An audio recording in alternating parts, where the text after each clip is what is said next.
Next we have some vocabulary. Like terms are terms that have the same variable part.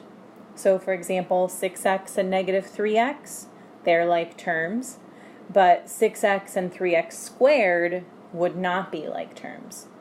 4y squared and 1/2 y squared, they both have the y squared part in common, so they would also be like terms.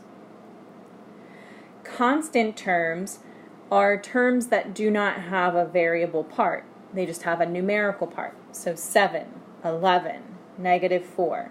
Those are all constants.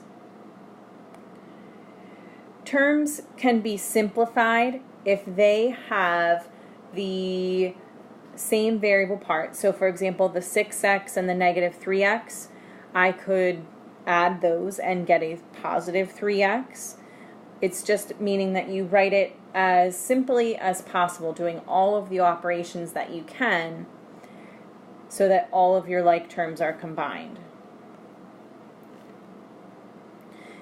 This is an example of an expression, and within the expression there are coefficients, which is the numerical part in front of the variable being multiplied by the variable. So the negative x is like negative 1 times x, and the negative 1 would be the coefficient, and the 3y squared is like 3 times y squared.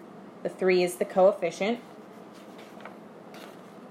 So again, it's that numerical part in front of the variable.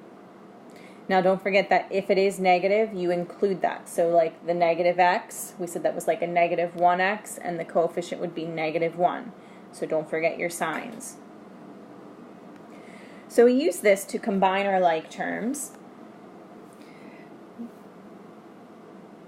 So if we had 8x plus 3x, think of it as like 8 apples plus 3 apples is 11 apples. So 8x plus 3x is 11x. Now in this next example, only the y squareds have the same variable part. So the negative 2y in the middle, that's not a like term with the parts here that have the y squared. So it's sort of like saying 1 apple plus 2 oranges equals 3 apple oranges. It's not something you can do. There is no such thing. So you can't combine them. But we can do the 4y squared plus 1y squared and get 5y squared. And then the negative 2y, we just can't do anything else with it, so we leave that as is.